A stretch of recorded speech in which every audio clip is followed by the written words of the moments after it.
Radyo Pilipinas. Radyo Publiko. Radyo Pilipinas.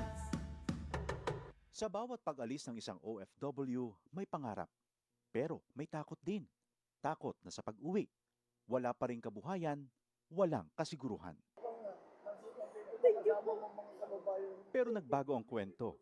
Sa pagsisimula pa lang ng Department of Migrant Workers, maliwanag ang direksyon ni Pangulong Ferdinand Marcos Jr. Itaguyod ang National Reintegration Program. Ito yung program ng Department of Migrant Workers para tuloy-tuloy ang tulong sa kahit nakauwi na yung OFW, ay may tulong pa rin sila natatanggap sa pamahalaan. Sa kanilang pag-uwi ay dapat ganap ang tulong at suporta, hindi mga government agencies na magkakahiwalay, kundi sanib puwersa. Mula sa mga training para sa pag-eempleyo at pagninegosyo, binubuksan ang mga oportunidad na dati sa ibang bansa lang natatagpuan. Last week, personal na binisita ng Pangulo ang iba't ibang training na ibinibigay ng DMW. Tulad ng negosyo ng soap making sa Laguna.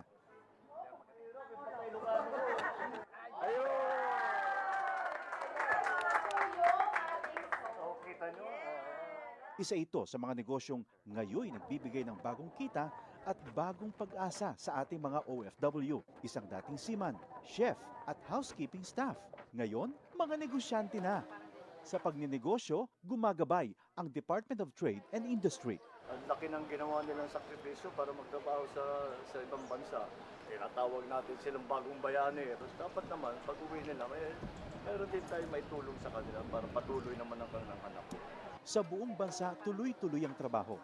Isa-isang inaayos sa mga bagay na nagpapagaan sa buhay ng mga Pilipino. Ang pag-uwi para sa mga OFW, hindi nakatapusan, kundi isang matapang na simula para sa ating mga bagong bayani. Ito ang Presidential Broadcast Service. Radyo Pilipinas. Radyo Publiko. Ng bagong Pilipinas para sa bagong Pilipino. Naghahatid ng mahahalagang balita at impormasyon na guugnay ng pamahalaan sa sambayanan. Tulay sa himpapawid ng serbisyo publiko. Radyo Pilipinas. Radyo Publiko. Ang boses ng Pangulo. Sa Iloilo, Radyo Pilipinas. 585 AM. Philippine Standard Time, alas 9:08.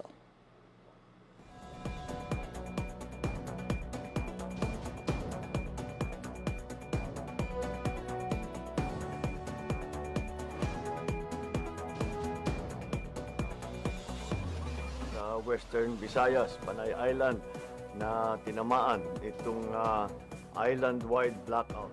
Ang pagsulod mo gid sa Maasim Watershed. Pinaka-purpose nila ini para sa operation nato. We have that in collaboration with the department. I am again standing up. Mapiktahan ang ila freedom of expression. Sa Office of Civil Defense naman po. Balita, issue, kag iban pa. Diri sa Radyo Pilipinas. Radyo Publiko.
Good morning mga kabyanan. Mayong agagit sa mga nakatutukaron dali sa Radyo Pilipinas Iloilo, Bing Pabionay ni Talos Temporaryo, kay JP Hervas ang inyong regular anchor sa sining programa. Siyempre pa pila sa mga aton sa iyang mga ginabantayan subong iyang adlaw no ang pagbukas sining Oplan or Brigada Eskwela. Ang aton sa iyang mga pila sa mga reporter sa Radyo Pilipinas sa galibot karon no ibalo nato nina mga pila sa mga update ang pagpanglimpyo sang mga eskwelahan, mga hulot klasihan, mga kabyanan, preparasyon sa pagbukas ng klase for 2026-2027.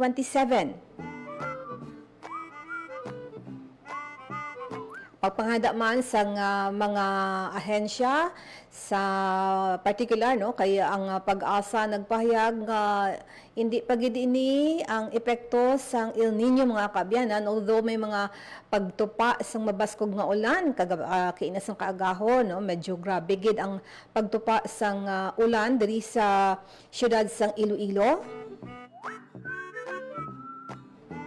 Pag mabatyagan man ini sa pilaman ka mga areas sa bilog ng Western Visayas.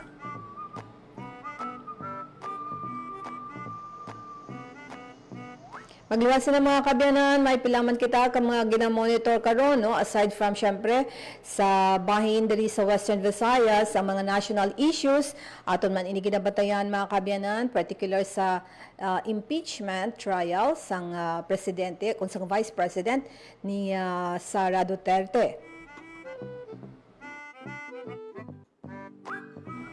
Pero subong yung aga sa atong sining pagpangalagad ang mangin kaupod naton for this edition si Gerald Loyola sang Tambalisa 10th rank 10th ni siya sa iya sa ni board exam no hibalo naton bala ang iya sa ni iyang the first ini sang NISO no ang aton sa ni iya paghibalo sang iya sa ni iyang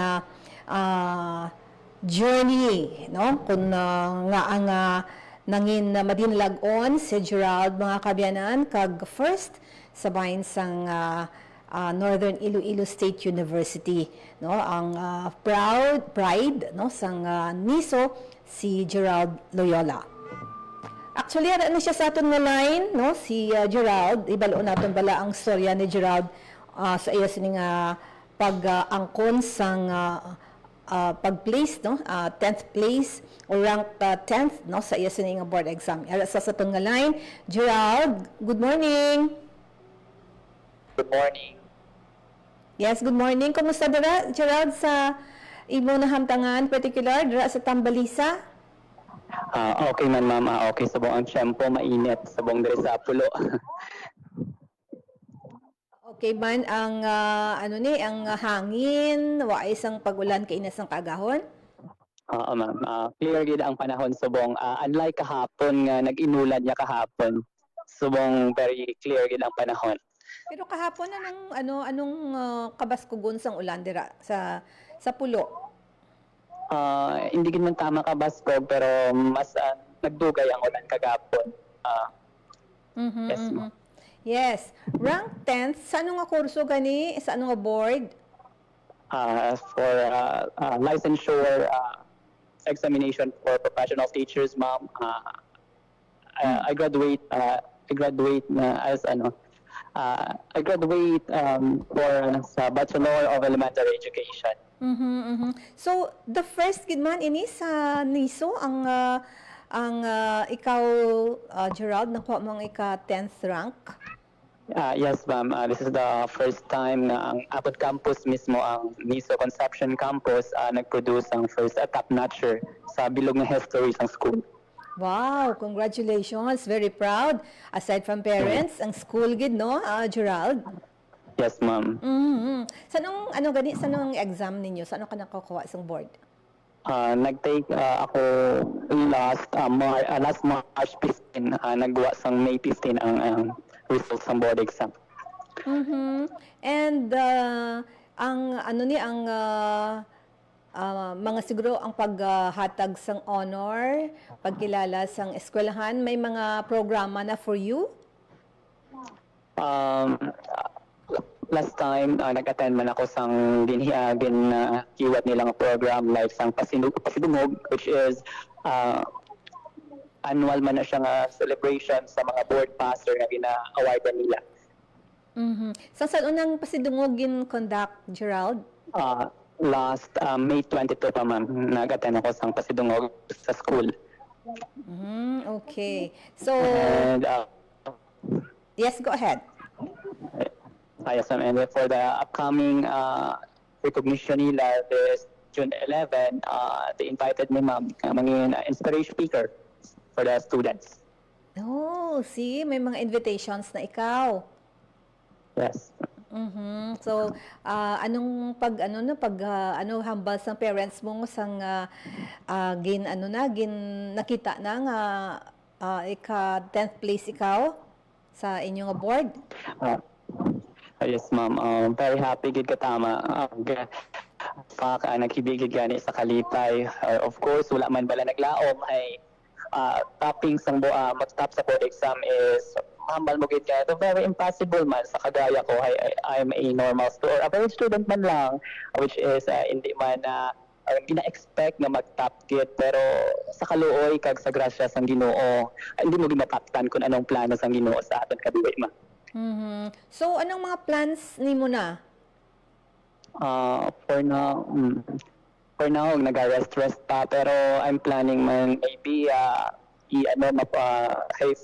for now kinahanglan gid if magsulod ikaw sa government agency like sa mga ed or CHED, you need to mag-school again like masteral para mas magdugang credential mo as dako ang chance mo nga ma-hire ikaw. So I'm planning nga school for masteral. Kay amo gina, diba? Need gina, no? Kinahanglan may masters ikaw, Gerald, as you mentioned, para nga mas mangin mataas ang imurang ko. Yes, ma'am. And to recall sang imo nga mga college days, high school, or elementary, ang place mo sa nga mga category sang elementary ikaw, first or honor ikaw, valedictorian ikaw, sa college, anong mga imo nga ranking? Sang school ka, eskwela ka pala? Ma'am. Diri na ako nag-school, may elementary school, diri ako nagtapos sa Pulo. Tungod accessible man diri, may school man diri sa Pulo. I finished my elementary diri sa Amon, sa Fernando E. Arlos Memorial School, which is I graduated with honor. Hindi man ako ang number 1 or ang pinakamaalam sa Amon nga batch. Tungod ko gani alam sa among batch amo na nga damogin ang tawo nga wala naga-expect nga this nga matap ko ang board exam sa among challenge elementary, high school, college, damo mga maalam kag hindi man ako ang number 1 gid compare sa iban. Diri sa high school man diri man ako nagtapos sa Amon, consistent man ako nga nag-graduate with honor. Maybe sa college na gid lang siguro ma'am nag-excel gid ako katama. I graduated as rank 1 magna cum laude sa Amon batch. Wow, congratulations. So anong sikreto ni Gerald sa sining manaming performance kag nangin cum laude sa imo nga batch? Anong mga siguro para nga maka-learn man ang aton mga students no sang imong mga strategy sa pagtuon Gerald? Yes ma'am, so wala gid man sang doro gid nga nga sekreto or mga just a consistency gid lang sa pagtuon. Of course ara ginadaang time management, kinahanglan mo hibalon kun din ikaw naga-effect din ang effective learning mo bala during board exam gani pasasugit gina-share ko sa mga nagapangayo man sang tips about board exam na kinahanglan gid hibaloon mo ang imo learning style. Ay a lot of students sari-sari ang ma'am ang way sa pagtuon or way sa pag-gain or pag-learn ay may ara through lang malantaw videos, may ara gabasa, gapamati, may ara ma'am.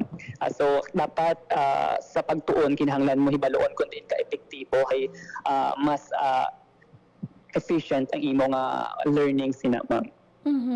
I know consistency no nakatatak sa kod sa imo ginhambal nga dapat consistent ka kung anong style mo no sa pagtuon, Yes, correct? ma'am. So ang imong style ma'am. basi masunod man sang iba naton nga mga tagpalamati. Anong style ni Gerald sa pagtuon? Mahambal ko, mahilig ako, like, I'm a visual, auditory nga kind of learner, ma'am. Mas nag-learn ako through sa akong makita, through ko babatian ko, ma'am.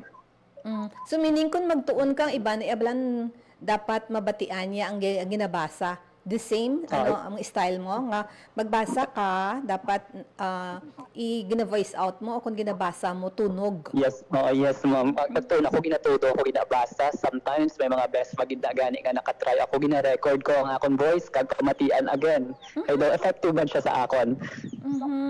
So mangin gusto magid mangin teacher gadya since day one o kung since nga daw ara ka pa lang sa elementary or high school do ang gusto mo gid amo ginayang imong profession nga kuhaon? Before, do wala man gid sa akon mind ang mag-teaching, mag-teach ay maybe isa sa mga reason nga nag-take ako sa teaching profession or teaching course diri sa amon tungod wala kakulangan man bala sa oportunidad. Syempre layo kami sa city or sa ibang pagid nga mga lugar which is may offer sang different programs or nagni nga mga kurso nga pwede na kuhaon. So tungod sang financial matter nga hindi ka support sa paglabot sa ibang pagid nga mga kurso. So take na gid lang ako sang education course diri kag natun-an ko man nga palanggaon, ma'am. Pero 'di ba ang mga public schools, the like sining Northern Iloilo State University, free tuition siya, Gerald, diba? Yes, ma'am. Pero may mga miscellaneous lang. Ma'am. Wala ka na gid man bayaran. Mayara lang daw gamay nga fee, like 50 pesos yata, which is free na gid lang halos tanan. So manami lang no, very very good ni para sa mga students nga gusto gid magtapos o kung makatapos ang ila sini nga pagtuon, Gerald, no? Yes, ma'am. Hey, accessible naman diri sa amon ang education, ka quality man ang education bisan layo kami sa sentro gid sang aton nga lugar. Pero mention mo ara ka sa Pulo, sa Tambalisa. Ang Tambalisa isa ka isla, di ba? So ang mainland sa Concepcion, kag ang Niso is sa diin ganing area ang Niso? Ang Niso, ma'am, may damo nga campuses sa bilog nga 5th District. Sa Concepcion may campus man, pero ang main ang campus ara sa Estancia. Yes. So diri ako nag-school sa amon lang sa Banwa sa Concepcion campus. So everyday nagapauli ka, nagatabok, nagasakay ka sa bangka? Every weekend lang, ma'am. Hay kun mag everyday very expensive man, ma'am, ang plate sa pump boat bala. So mas okay gid nga mag-board lang sa Banwa. So meaning ang ginabaydan mo lang is imo nga kuan, imo nga boarding house kag pagkaon. Honestly gani wala naman ako bayad sa boarding house. Hay dira pala sa mga sa Banwa may mga housing na tabala, ma'am, government projects pala, ma'am, which is may ara man kami nga nakuha dira isa ka unit which is pwede gid istaran nga pero ang kwan lang ay malayo siya gid sa Banwa, ay medyo malayo gid siya, kinahanglan mo gid siya mag-commute yapon pa kadto sa eskwelahan. So ang isa sa mga ka-unit dira nakuha mo? Nakuha sa family man naman. Sang? Sa family naman sa housing man sa Banwa before. Okay. So amo ni no mga yasang government bala nga mga programa no makabuligid no sa mga aton mga kauturan sa nga maangkon no ang imo bala nga tinutuyo particular man sa pagtuon. So pila gani isanday, Gerald, nga magutod? 5 kami, ma'am, and ako ang pinaka-kamanghuran sa amon nga 5. Ikaw ang kamanghuran? Yes, ma'am. So ang mga magulang mo stable na sila, may mga pamilya? Ma'am, halos na sa ila may mga pamilya naman which is separated naman sa amon. Ako lagid lang wala. So ikaw na lang gid ang gina baby man sang imo mama kag papa. Ang papa ko wala naman, ma'am.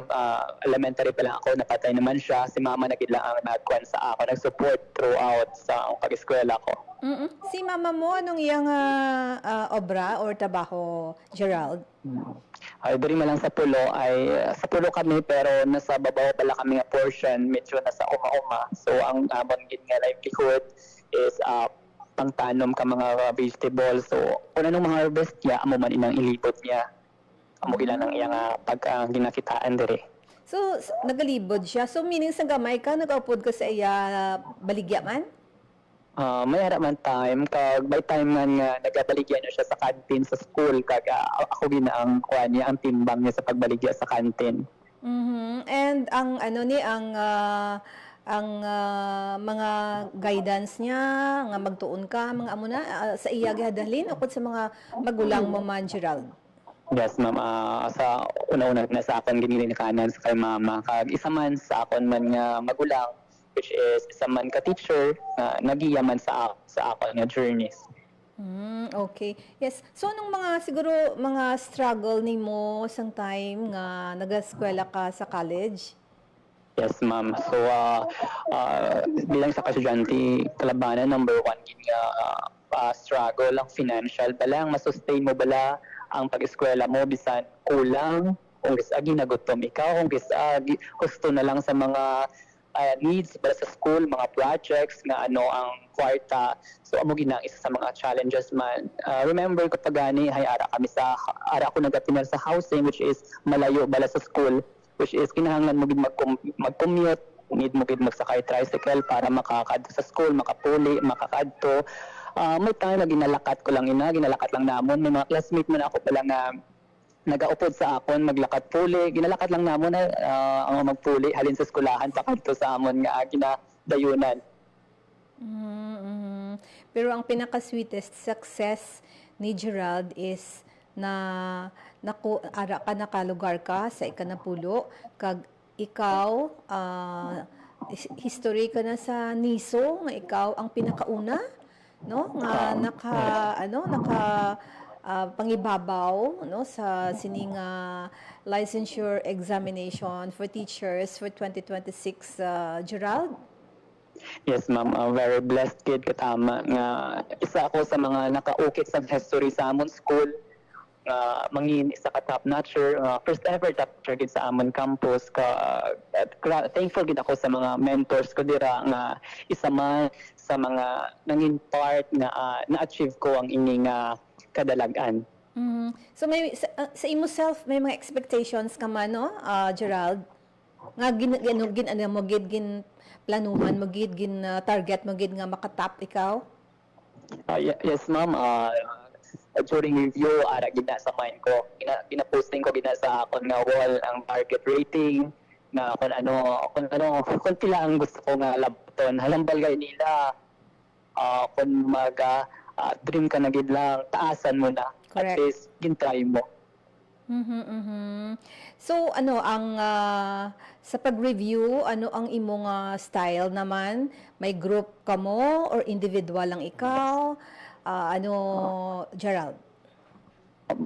Mas effective gid ang learning ko ma'am if ako lang gid isa nga mas focus gid ako nga magbasa, magpamati sa mga lecture nga ako gid lang isa. Diri lang ako sa balay focus gid. Before naka-enroll man ako sa isa ka review center, pero try gid ako sa balay nga mag-focus gid hay para sa akon effective gid nga gaisahanon ikaw nga masolo mo gid bala ang time nga masulit mo gid ang time sa pag-review. Okay, so meaning ang imo nga style kay may mga iban nga grupo o iban nga mga students group sila no nga mag-review. So ikaw okay ka gid nga solo gid? Oo, ma'am. Mas nag-enjoy ko ako kaysa i-drill ang kaugalingon ko. So, syempre napadunggan ikaw sa school and nagahulat for siguro mga invitation pagit and sa plan mo nga magkuha masters, Gerald? Yes, ma'am. I'm praying din sa mga opportunities nga mag-aabot. Saligan ko na gid lang, ma'am, ang plano man sang Ginoo sa akon kabuhi. Kina-pray ko man lang kung whatever my next steps, kung ano man ang plano ni Lord. I know para gid na sa akon. Yes. So, any encouragement sa mga pareho mga bago lang nakagraduate, abi o kung nakakuha board kag para sa mga estudyante man nga incoming nga makagraduate, no, mga mano-graduate man kag magkuha sang board, anong mga siguro encouragement nimo sa mga estudyante o kung sa mga magkuha sang board? Yes, ma'am. Especially una gid sa mga mag-graduate, na-experience ko gid ini nga after mo graduate, ma-confuse ka gid like wala ka kabalo kung ano ang next steps mo. Ato kagamo na gid sang mind mo, ang pressure, grabing batyagod mo. Ay ako na experience after ko graduate, wala ko kabalo kung anong himuon ko. Mayara sa mind ko nga kinahanglan ko mag-work, matake ako board, damo-damo lang imo gina-think. But una gid sa tanan, i-pray mo anay, i-pray mo gid, i-ask mo gid ang will ni Lord, pangayoon mo gid ang iya guidance kung anong plano niya sa imo kabuhi. Of course, kung mag-take gid ikaw, desidido ikaw mag-take sa board exam, kinahanglan mo gid i-set ang mind mo, i-set ang focus mo, ang goal mo, nga kinahanglan mo gid i-invest ang imo nga time, ang imo effort, ang even resources mo sa pag-prepare sa board exam during sang review process. Amo nang pinaka-challenging part ang review process ay dira mo gid na-experience ang tanan nga mga kabudayan ng breakdowns, ang doubt sa self. Ako gani, ma'am, nag-take ako sang board exam nga katuda pa, nakulbaan. Ay grabe balang pressure kag ang atubang ko nga pressure hay sa mind ko, isa ako sa mga may Latin honor sa school. Nakulban ako, what if I will ma-fail ako bala? Tapos anong mahamba sa mga mentors or sa mga kilala ko na kung ma-fail ko ang board exam. So, dapat i-think gid naton, i-pray gid naton sa Ginoo, pangayo naton ang iyang guidance sa aton kabuhi. Kag consistent lang kita sa aton ginaobra, whatever man ang ato pag-atubangon, especially kung ara na ikaw sa review, may ara best nga madulaan ikaw gana, pero padayon lang hindi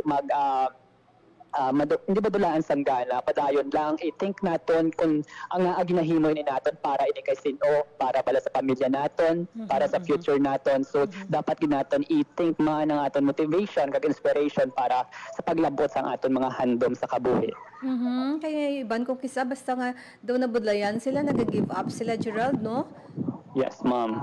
Kag tapos syempre pa nga muyo no, nga para gaan sila sang strength kag pasensya kag ang determination dapat ara gid. Ma'am, correct ka din na, ma'am. Yes, so may mensahe ka sa imo nga mama or mga utod? Yes, ma'am. Sa akon nga family nga since day one nag-support gid financially, emotionally, nagpuli gid pray sa akon nga journey sa pag-take sa board exam kag ari ang resulta tungod man sa ila pangamuyo, sa ila pagbulig kag pagsuporta sa akon, nangin successful man ang resulta niya. Kag of course sa akon man school, very grateful gid ako nga nangin part sila sa akon journey, nga nangin na-shape ako nila or kinmold ako nila as a better nga professional, as a better nga educator. Really grateful gid ako sa mga tawo nga ara sa akon palibot nga nagbulig sa akon, sa pag-lift up sa akon, pakadto sa akon mga handom, and most especially kay God for leading and guiding me throughout this journey. I'm very thankful and grateful gid sa tanan. May inspiration ikaw, syempre aside from parent o sa imo nga family, may inspiration pa ikaw, Gerald? Sila mga ara gid ko, family gid ko ma'am ang number one. Kag siyempre sa mga friends ko man nga hatag gid support ko sa special someone. Yes, so lipay gid siya no. Yes, ma'am. Licensed teacher ang iyang inspiration man, no? Siguro, no? So, thank you, Gerald. Not unless may gusto pa ikaw nga i-ambiton or anything pa nga gusto mo ipalabot sa mga tagpalamati sang Radyo Pilipinas. Wala na gid man ako sang may hambal. Hambal ka na gid lang lang kita, salig na lang kita sa Ginoo. Whatever man ang aton ginatahak nga dalan pakadto sa aton nga mga ginahandom, hindi gid nato pagkalimtan ng Ginoo. God bless gid sa tanan. Yes, thank you very much, Gerald Loyola from Tambalisa, Concepcion, Iloilo. No? Thank you gid sa imo pag-share. Congratulations and good luck sa imo pagid nga luyag labuton nga imo nga goal in life. Kag siguro basi magkita na kita si Dr. Loyola ka na aside from the master's degree, also PhD Gerald. Yes, yes, ma'am. Praying good for that. Thank you so much sa opportunity, ma'am, to share my journey, ma'am. Thank you so much. Yes, nabatian mga kabyanan, si Gerald Loyola sang Tambalisa, Concepcion. Thank you, Gid, sang imong nga panahon man diri sa Radyo Pilipinas and good morning. Salamat, Gid. Sa aton sini mga kabyanan nga mga monitoring sa mga Brigada Eskwela, no? Naghatag sa aton sang mensahe si Joe Anthony Cerbatos. Good morning, Mambing, bisan malulanon, apang padayon ang Brigada Eskwela. Kag enrollment in all grade levels diri iya sa Barotac Nuevo National Comprehensive High School in preparation sa June 8 school opening. No? So, next week na yun ang mga kabyanan, ang pagbukas ng klase, school year 2025-2026. No? Sa mga nagabrigada eskwela, siguro kung makahatag sa aton sa mga pictures, si Sir Joe Anthony, no? Asang iya siniyang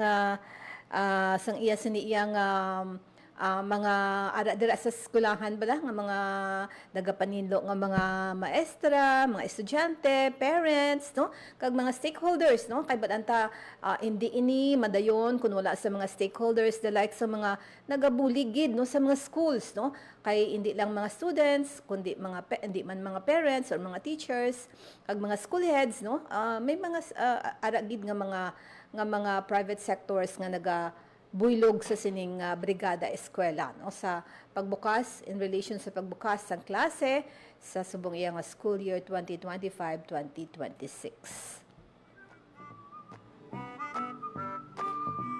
Magahatag ako na isang pila ka mga pahanumdum mga kabyanan sa akong pagbalik dugang nga mga balita, impormasyon, palibot iya sa Western Visayas. Standby.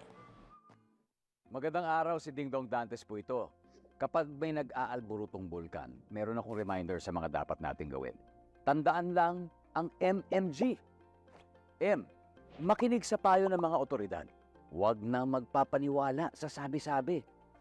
Lalo na sa fake news. M. Mahinahon na lumikas. Bago umalis, isara muna natin ang mga pinto at bintana para hindi pasukin ng abo ang inyong bahay. G. Go bag.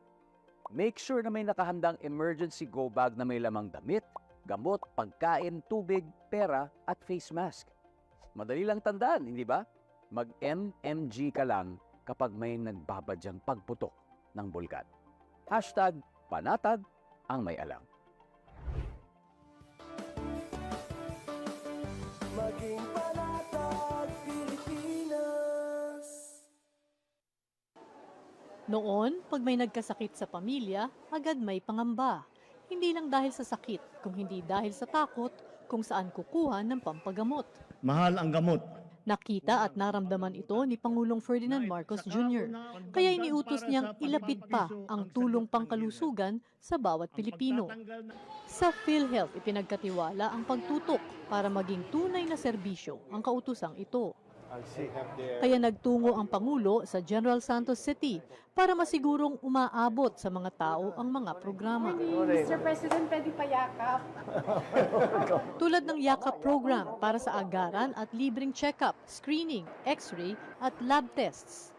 Mayroon ding programang gamot na nagbibigay ng hanggang 20,000 pesos na libreng maintenance medicines. Ang yakap, by the mere word, yakapin para mailayo sa sakit. Kinabit na rin namin yung availability ng gamot at saka ng basic lab. We're hoping bumaba rin yung ating kailangan mahospital.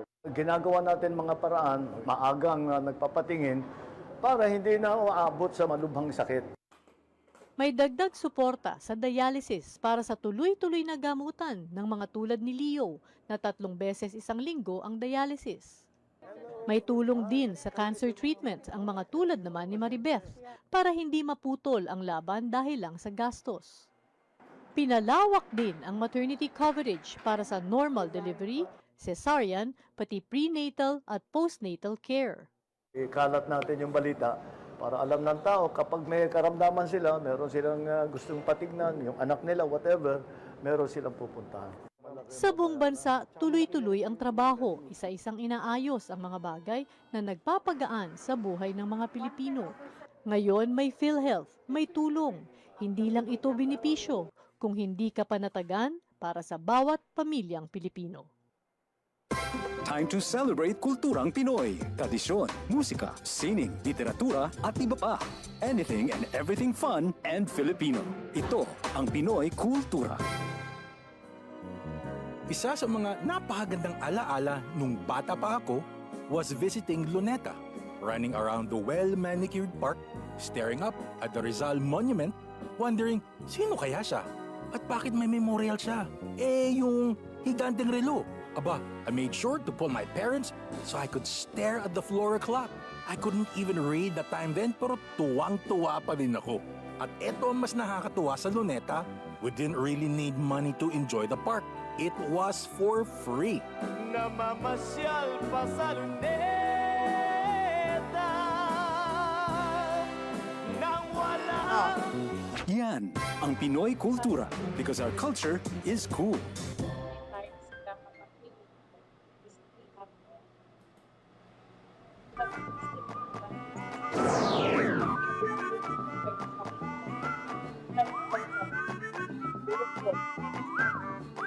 Mas pinaganda, mas pinalawak, mas pinalakas. Radyo Pilipinas. Philippine Standard Time, it's 9:42 mga kabyanan. Makahingagaw kita baton report from Emmy Rose Santiagudo after sa mga yasin nga programa kaina mga kabyanan nagdelikat no si Emmy sa pag-cover sang aktibidad from PI ako na ining MPI no W mga kabyanan ang aton sining pagkuha sang iya sining mga natipon nga report after sang pila ka minutes siya nga pag-abotid to. Ems, good morning. Yes, Ben, good morning. Bago lang din natapos ang groundbreaking ceremony sa Metro Pacific Iloilo Water diri sa may area sa San Isidro Haro. Actually, ang inyong groundbreaking sa dugang water resources ng MPIW din is specifically para sa mga beneficiaries sa Uswag residences nga diri man nahamtang sa may San Isidro Haro. Ongoing subong ang instant nga do ambush interview kay Iloilo City Mayor Raisa Trias kay malipot lang gid ang programa no, naghatag sang mensahe sa kaina tapos sa mga opisyales sa MPIW tapos ang insigidang groundbreaking dayon no. Ang ining water resources dugang nga pipelaying projects ng MPIW is ginalawman nga maka-benepisyo specifically sa mga residente sa San Isidro nga diri nahamtang sa may Uswag residences no. Ang Uswag residences ini ang housing program sang Iloilo City Government para sa mga kauturan naton nga informal settlers, mga ginrelocate sa mga halin sa mga nagkalain nga areas sa syudad no. So ang ini nga project ginalauman nga makahatag sa 24/7 na supply sa tubig para sa mga residente naton nga mga informal settlers kag ang mga beneficiaryo sang Uswag residences diri sa may San Isidro. Actually na-notice naton kaina nga do may highlight gid reiterate gid ni Iloilo City Mayor Raisa Trias ang pagdemand sa MPIW nga sila dapat 24/7 may ara sang ihatag nga supply sang tubig ang MPIW kay siling niya very critical ang tubig. Isa ini siya ka basic necessity kag dapat wala na ginakulang ang supply sang tubig sang syudad. So ang iya nga demands sa MPIW dapat 24/7 ang ilang mahatag nga water supply kag dapat niya ang mga sa syudad wala nila malabot sa ilang mga linya, dapat ilang malabot kay considering every year nagataas ang demand naton sang ma-meet ina kay may ara sila sang nakahanda nga water resources big. And sinunod panguna si Mayor Treñas man, ara man siya, Ems? Yes, siya naghatag kay na sang mensahe, may siya ang nagpanguna. Ara man kay na si Mr. Alfredo Tay III, ang General Manager sa Metro Iloilo Water District, si punong barangay Ronela Wanesa sa barangay San Isidro Haro, ari man diri si MPIW Chief Operating Officer Angelo David Berba, tag si Andrew Pangilinan, ang President and CEO sa Metro Pacific Iloilo Water. Ari man actually kaina ang pila ka mga opisyales sa Iloilo City Government, kaangay ni Vice Mayor Lavlag Baronda, si Councilor Johnny Young, Councilor Rudolph Ganson, Councilor Romel Duron. Agap actually kaina big KT ang schedule kaina is mga alas 8, no? Pero ang actual nga seremonya patigayon mga around past 9 naman, no? Timing gate pag-abot nato nagahatag na sang iya nga mensahe si Iloilo City Mayor Raisa Treñas. So ongoing subo ang interview kung ano pa ang iya nga mga demands kag ang ano pa ang iya nga mga pahanugdom sa MPIW ang i-detalye naton karon sa Facebook page sang Radyo Pilipinas Iloilo. Okay. Ang Uswag Residences, bali city government or may collaboration with the national government agency ni siya, Ems?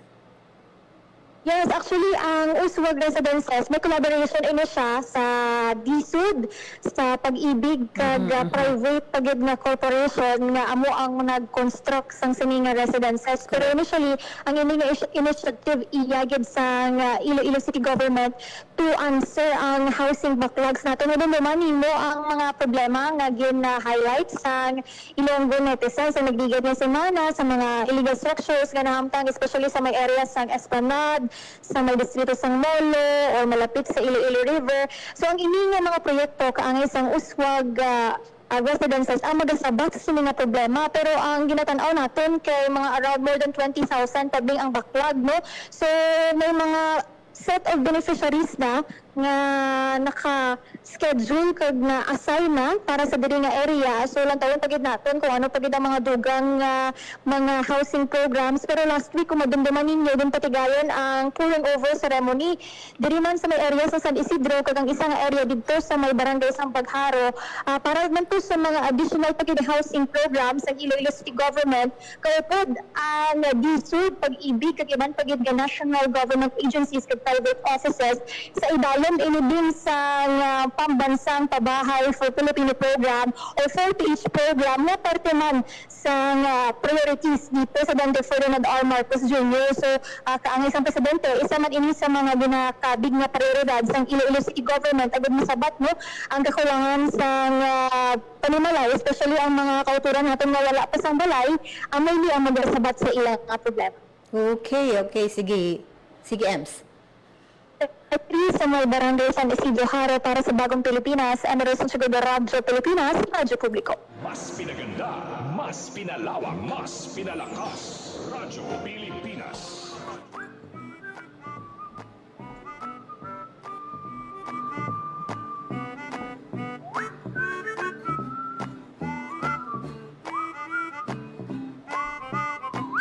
Thank you very much, Emil Santiago, mga kabyanan, sa isang report sa Barangay San Isidro Haro sa paghatag sa aton sa update sa sining paghiwat man sa MPIW with the local government units sang syudad sang Iloilo sa sining aga no nga programa.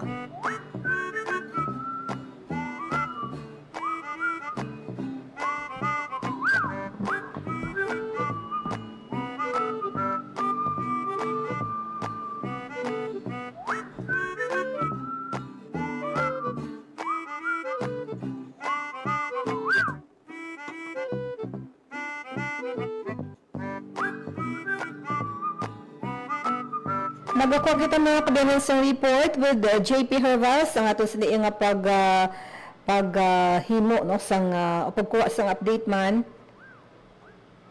sang iya sa nga coverage actually sa PSA no ang dugang naton nga paghibalo sang sining aktibidad ni o kon aktibidad nga ginpadulungan ni JP subong iya nga aga no hibalo naton ang iya sa nga ginpadulungan kay may mga ara sa mga activity subong ya sa bahin man sa PSA. And yari ang report, Japes, maayong aga. Anong mga detalles ang imong coverage dira subong? Miss Bing, may mga formal na nga nagbukas ang National ICT Month 2026 celebration dari mismo sa syudad San Iloilo sa pagpanguna Miss Bing sa Department of Information and Communications Technology. Ang ining aktibidad Miss Bing ginapangunahan sang mga matag-as official sa Department of Information and Communications Technology, partikular ng daya USEC Attorney Faye Contest Isagon kag ASEC Christian Marta Ingangkot kag sumuman si ASEC June Vincent Nagagawdan kaupod ang Regional Director ng DICT Western Visayas si Engineer Reynaldo C.C. Subong tuig Bisping ang ikapulo man nga tuig sa pagtukod sa DICT. Rason ko nga ang magawa sa celebration sa National ICT Month kinasaulog man sa daw ang 10th year o unang dekada sa DICT bilang regular nga ahensya sa pungsod Pilipinas. Bida sa sining aktibidad Bisping ang tatlo ka mga milestone sa pagtusok sa digital connectivity kag inclusive public service delivery sa aton sining rehiyon. Nakita diri ang Free Internet Access and Public Places Act kag ang pagtusok sa mas secured, reliable government connectivity closer to Filipinos in the countryside. Kay mga nagtalambong man diri Bisping nga mga local government unit chief executive bangod kinalauman man ang launching sa mga DICT free Wi-Fi sites sa bugos nga rehiyon. A total of 2,020 sa free Wi-Fi sites ang igalunsar subong sa Western Visayas sa dalom sa Free Public Internet Access Program. Samtang subong man nga adlaw ginalauman ang kick-off group GovNet expansion sa Pasig City kag pila ka mga LGUs sa una nga distrito sa probinsya sa Iloilo. Kaya alapit man sa mga talantayan Muslim subong adlaw amo ang ceremonial memorandum agreement signing o kung ang MOA signing sa tunga sa DICT kag sa University of the Philippines Visayas para sa pagpatuman sa GovNet program. Anong Muslim ang mga nagapanguna karon ng mga updates no sa aktibidad na ini. I will look forward na mapapati ang mga tugang pagis na mga mensahe sa hindi lamang madugat. At hindi lamang natapos ang pagpalapot sa mensahe via recorded video ni DICT Secretary Henry Aguda. Yes, Japes, no? I know may mga ara pa nga dapat pamatian dira, no? So, thank you, Gid. Yes, Muslim, ina-update us na mabiling natin para sa celebration sa National ICT Month. Live digan diri sa GPB Auditorium, which is GP Habas para sa bagong Pilipinas. Yes, thank you very much, JP Hervas, mga kabiyanan, sa iyo sa niyang detalye tuhoy sa ginatambungan subong no nga aktibidad from the Department of Information and Communications Technology no kon DICT no kag aragis ang secretary sa amo iyang ahensya. Salamat gid sa inyo nga pagupod sa akon. I have a minute na lang before ako halin no, sa inyong program. Ang mga partners ko sa Technical Science Studio, Alan Defante, sa Vice Transmitter, si Rochelle Jones Sotahero. Pero bago na mga kabiyanan, salamat gid sa paghatag sa aton sa message ni Sir Joe Anthony Cabalos. Kay Glenda, thank you Glenn, and also kay Sir Sherwin Marcorea and si Muni, thank you very much for watching sa karon iyang edisyon sining programa. Temporaryo lamang ako mga kabiyanan. Tomorrow, same time, si JP Hervas ang magapungko sa sining programa. Pilipinas, salamat. Ako naman si Bing Pabiona. Maayong aga. balita, issue, kag iban pa. Diri sa Radyo Pilipinas. Radyo Publiko. Radyo Pilipinas. Ang inyong tulay sa himpapawid ng serbisyo publiko. Ang Presidential Broadcast Service, Radyo Pilipinas, Radyo Publiko. Radyo Pilipinas. Radyo Publiko. Kinilala ng pang-international at prestigyosong Asia Pacific Broadcasting Plus Awards 2025 para sa kategorya ng Government Streaming. Ito ay dahil sa epektibo nitong pagsasanib ng mga tradisyonal na media tulad ng telebisyon, radyo at print para masabayan ang mabilis na pag-inog ng mundo ng digital at social media tungo sa mas epektibong paghahatid ng mahahalaga at napapanahong mga impormasyon sa mamamayang Pilipino. Kinilala rin ang Radyo Pilipinas dahil sa patuloy na pag-akyat ng rating. Ngayon ay matatag sa pang-4 na pwesto sa Mega Manila ayon sa pinakahuling Nielsen Radio Audience Measurement Survey. At sa social media, nakamit ang mahigit 2,000% pagtaas ng bilang ng mga sumusubaybay sa Radyo Pilipinas page sa unang bahagi ng 2025. Patunay ito na ang inyong Radyo Pilipinas Radyo Publiko ay tunay na kaagapay ng inyong pamahalaan sa paghahatid ng serbisyo sa mga mamamayang Pilipino. Mula sa aming lahat, sa ngalan ng inyong pamunuan at mga kawani ng Presidential Broadcast Service, kasama ang inyong mga himpilan ng Radyo Pilipinas sa buong kapuluan, Maraming salamat po sa inyong lahat, sa inyong pagtangkilik at pagkilala. Radyo Pilipinas. Radyo Publiko. Radyo Pilipinas. Radyo Publiko. Radyo Pilipinas.